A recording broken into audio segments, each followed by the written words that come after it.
Boa tarde. O boa tarde não, eu vou mandar minhas saudações aí a todos e a todas. É um prazer imenso eu estar aqui mostrando para vocês assim, a minha luta em prol da arte, dentro do entroncamento, né?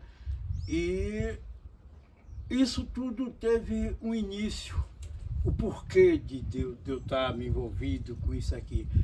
É, é, Década de 70, 1970 aproximadamente, eu estava cursando a terceira série do primário, quando o meu pai disse: filho, está muito difícil, está muito caro, eu tenho que botar mais 3 filhos na escola e está muito caro.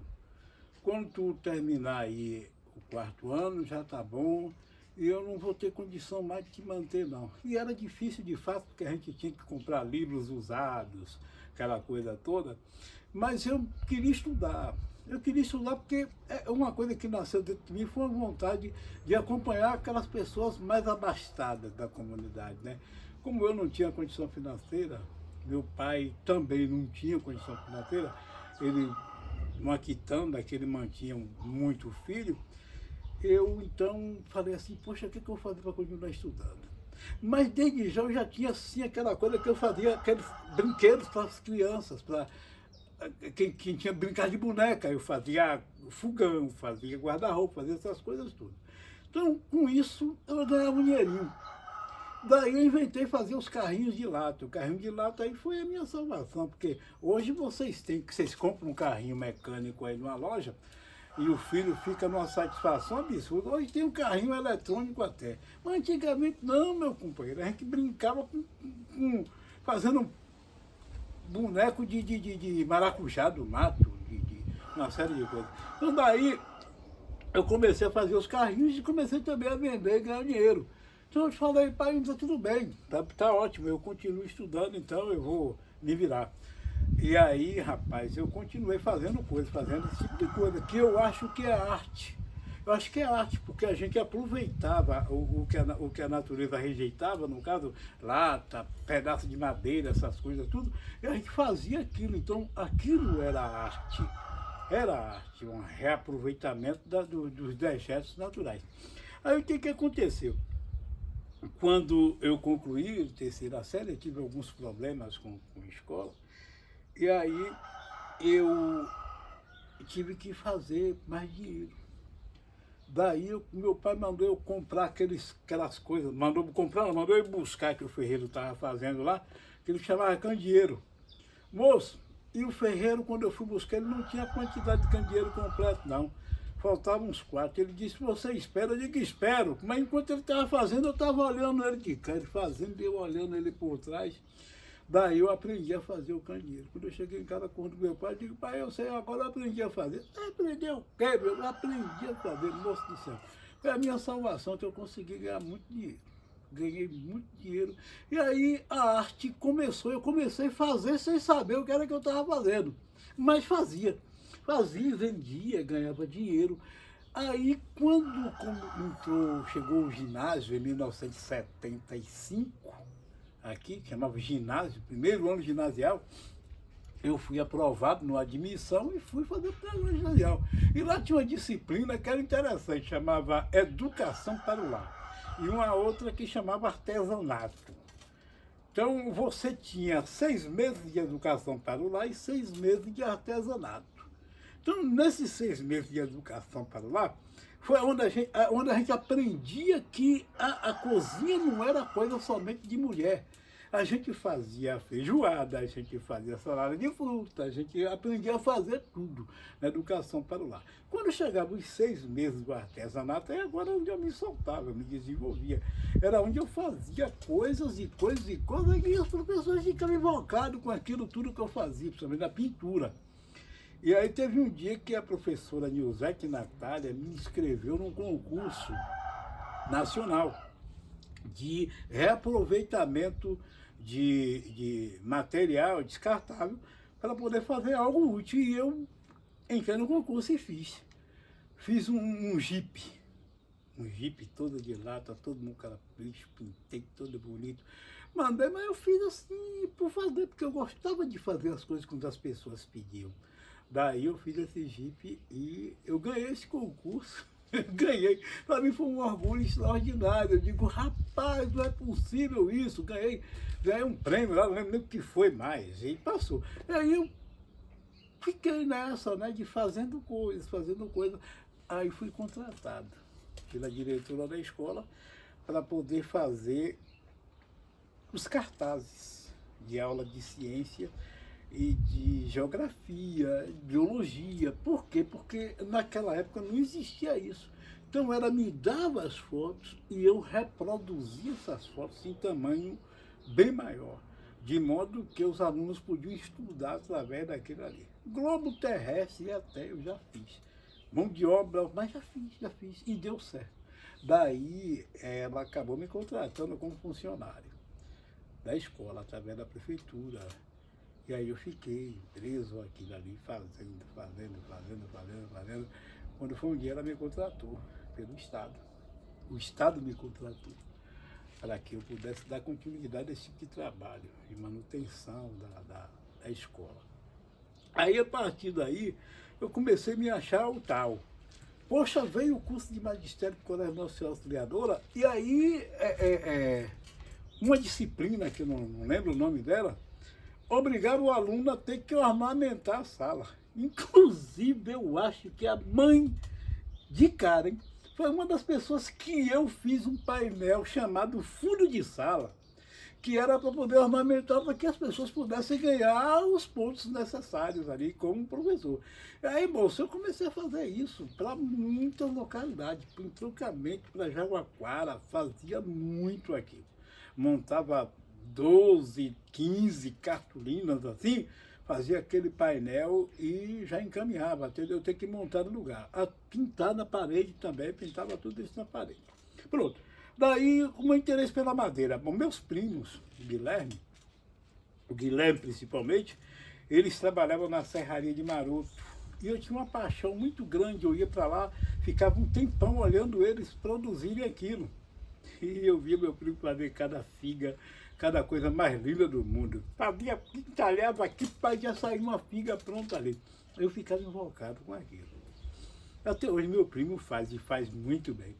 Aí eu ficava invocado, meu Deus, eu vou fazer isso, vou fazer essas coisas. Eu tentei fazer uma figa, saiu uma cabeça. Eu digo, rapaz, tá errado esse negócio. Vou tentar de novo, vou tentar de madeira. Pronto, parou. Chegou uma época aí que eu fui qualificado, fui elevado à função de professor e eu fui dar aula de educação artística nas escolas. E aí eu sentia que aquela educação artística parada, estabilizada, onde você tinha que ensinar apenas teoria, não era algo legal, que eu tinha que botar algo que pudesse movimentar aquele aluno, fazer o aluno fazer. Então eu introduzi uma metodologia diferente na aula de educação artística e agradou o aluno.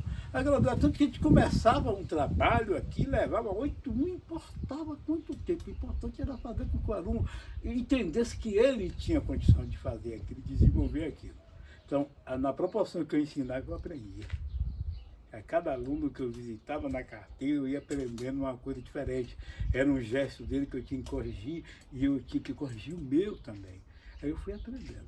Chegou um tempo em que eu perdi 40 horas da função, e aí eu fiquei numa situação difícil. Um filho recém-nascido praticamente, 1987, 88 mais ou menos.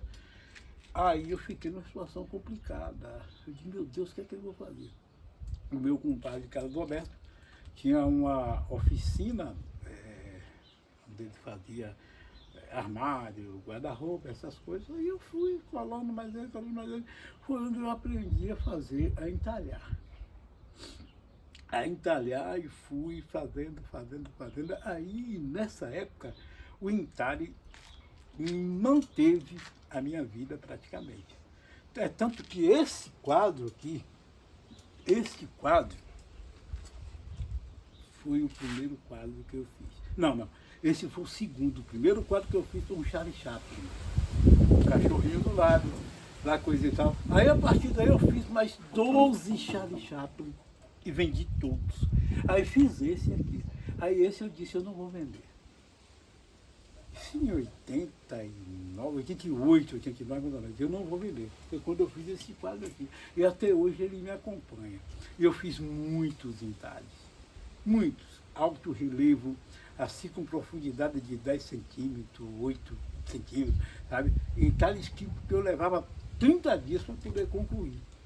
Fiz e fui vendendo, fui ganhando fama, fui, sabe, sendo assim, agraciado pela população do entroncamento de Jaguaquara, sabe, que me pedia para eu fazer, trazia modelo, eu quero desse jeito. Eu fiz uma Santa Ceia que até hoje eu não sei onde ela foi parar, mas que eu trabalhei muito nela, eu trabalhei, sabe, e com isso eu me senti artesão, eu me senti artesão.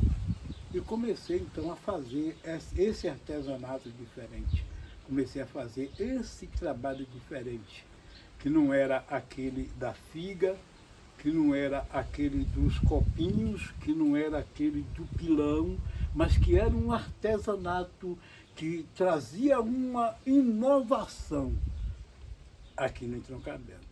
E graças a Deus, pronto, aí com a função de professor, depois diretor, depois tudo isso, eu acabei não trabalhando mais. Mas hoje, como aposentado, eu tenho isso como hobby. Eu trago isso aqui para vocês como hobby. Mentira, viu? Isso aí fala de quem está enganando, porque é mentira, rapaz. Eu vivo e disse, eu ganho dinheiro com isso aqui. Eu ganho dinheiro com isso aqui, os caras chegam aqui me encomendam aquilo, eu vou e faço e eu ganho dinheiro. Estou mentindo para vocês não. Agora, eu falo assim, eu não gosto de explorar a natureza. Detesto explorar a natureza. Eu acho que a culpa de tantas coisas que vêm ocorrendo hoje com as intempéries, aqui no nosso Brasil, principalmente agora nessa época, com tantas queimadas, tantas mudanças climáticas que a gente vem sofrendo, exatamente por conta da exploração indecorosa que vem ocorrendo em relação à natureza. Então, eu me poupo disso. Uso material, não vou mentir para você. Eu tenho coisas aqui que vocês não imaginam, mas eu não gosto de utilizar a natureza como único recurso para artesanato. Porque o artesanato, ele vai deixar de sobreviver, ele vai deixar de existir qualquer momento em que a natureza não puder mais alimentar. Então hoje a gente vê ela ser explorada, a gente vê a árvore ser extirpada, a árvore que não existe mais, como o jacarandá, como o pau-brasil e outras árvores que deixaram de existir no país exatamente por conta dessa exploração que tem sido feita por conta do artesanato. Não é só nosso, é o indígena, é tudo que não tem outra fonte de renda senão essa.